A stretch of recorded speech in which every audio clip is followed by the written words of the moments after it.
ધોરણ 9 ની અંદર ગણિત વિષયમાં પ્રકરણ નંબર 11 પૃષ્ઠફળ અને ઘનફળ, જેની અંદર તમને લોકોને રકમની અંદર જ્યારે આપણે બાળકો આપણે ત્રિજ્યા આપી દઈએ ને તો આપણે લોકો પૃષ્ઠફળ અને ઘનફળ શોધવા માટે ડાયરેક્ટ સૂત્રની અંદર કિંમત મૂકીને કામ કરી શકીએ. પરંતુ તમને લોકોને ત્રિજ્યા થોડીક અટવાડીને આપેલી હોય ને તો આપણા માર્ક્સ આપણે ગુમાવતા હોઈએ છીએ. તો આ માર્ક્સ ગુમાવવાનો હોય ને તો વિદ્યાર્થી મિત્રો અહીંયા આવી જાઓ, તમારા માટે મસ્ત મજાનો દાખલો છે. તો કે ગોળાની ત્રિજ્યા 2r હોય તો તેનું ઘનફળ શોધો.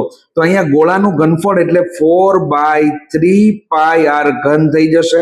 એટલે જેની અંદર આપણે લોકો અહીંયા r નો ઘન કરશું ને એટલે અહીંયા વધારાના 8 આવવાના છે, એ આપણને ખબર પડી જાય. તો 4/3π અહીંયા થઈ જશે 2r નો ઘન થઈ જશે. તો 4/3π અહીંયા 8r નો ઘન થઈ જશે. 8 ચોક 32/3πr નો ઘન તમારો જવાબ આવશે. તો આમાંથી ઓપ્શન નંબર ડી તમારો સાચો જવાબ છે. આવું નવું શીખવા માટે વિદ્યાર્થી મિત્રો અત્યારે જ ઓશન જ્ઞાન લાઈવ ને ફોલો કરવાનું ભૂલશો નહીં.